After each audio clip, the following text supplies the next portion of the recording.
Hi friends, நான் இன்றைக்கி chicken மிளகாய் வறுவல் பண்ண போகிறேன். தேவையான பொருட்கள் என்னென்னு பார்த்துடலாம். 1/2 கிலோ சிக்கன், 1 கைப்பிடி அளவு சின்ன வெங்காயம், 4-5 பல் பூண்டு, 1 துண்டு இஞ்சி, வத்தல் மிளகாய் வறுத்து பொடிச்சு வச்சுருக்கேன். நைஸாக பிடிக்காண்டா இந்த அளவு இருந்தால் போதும். 1/4 கப் அளவு தேங்காய் எண்ணெய் எடுத்து வச்சுட்டேன். இனி எப்படி செய்யலாங்கிறத பார்க்கலாம். ஃபஸ்ட்டில் இஞ்சி பூண்டை இடித்து வச்சிடலாம். நான் இன்றைக்கி மண்சட்டியில் தான் பண்ண போகிறேன். அதுக்காக சட்டி அடுப்பில் வச்சுட்டு அது சூடானோடனே தேங்காய் எண்ணெய் விட்டுடலாம். தேங்காய் எண்ணெயில் பண்ணும்போது இந்த சிக்கன் கறி ரொம்ப டேஸ்ட்டாக இருக்கும். இப்போ எண்ணெய் சூடானோடனே இடித்து வச்ச இஞ்சி பூண்டையும் சின்ன வெங்காயத்தையும் சேர்த்துடலாம். சின்ன வெங்காயத்தை நான் 2ஆக கட் பண்ணி தான் போட்டிருக்கேன். வெங்காயத்தையும் இஞ்சி பூண்டையும் ஒரு 2 நிமிஷம் வதக்கி விட்டுடலாம். இப்போ வதங்கிட்டு இனி க்ளீன் பண்ணி வச்சுருக்க சிக்கனை சேர்த்துடலாம். சிக்கனையும் அந்த எண்ணெயில் ஒரு 4 நிமிஷமாவது வதக்கி விடணும். வதக்கி பண்ணும்போது டேஸ்ட்டு சூப்பராக இருக்கும். இப்போ சிக்கன் வதங்கிட்டு இனி அந்த பொடிச்சு வச்சிடக்கூடிய மிளகாய் பொடியை சேர்த்துடலாம்.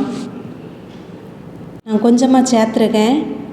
கலந்து விட்ட பிறகு தேவைப்பட்டால் கொஞ்சம் கூட சேர்க்கலாம். இப்போ திரும்பவும் கொஞ்சம் நான் சேர்த்துட்டேன். இந்த கறிக்கு தேவையான அளவு உப்பும் போட்டுட்டேன். இதை நல்லா கலந்து விட்டுடலாம். இந்த கறியில் தண்ணியே விடக்கூடாது. சிக்கன்லேயே தண்ணி ஊறி வரும். அந்த தண்ணியே போதும் அது வேகிறதுக்கு. இப்போ நல்லா கலந்து விட்ட பிறகு ஒரு மூடியை போட்டு வேக விடலாம். இந்த சிக்கன் கறிக்கு வேறு எந்த மசாலாவுமே தேவையில்லை.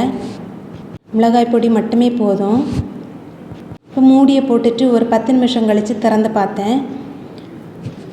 சிக்கன்லேருந்து தண்ணி ஊறி வந்துருக்கு. ஒரு தடவை அப்படியே ஸ்பூனை வச்சு கலந்து விட்டுட்டு திரும்பவும் மூடியை போட்டு வேக விட்டுடலாம். இப்போ ஒரு 15 நிமிஷம் ஆயிட்டு மூடியை திறந்து பார்த்தேன். இந்த தண்ணியில் நல்லா வற்றி சிக்கனும் நல்லா வெந்துட்டு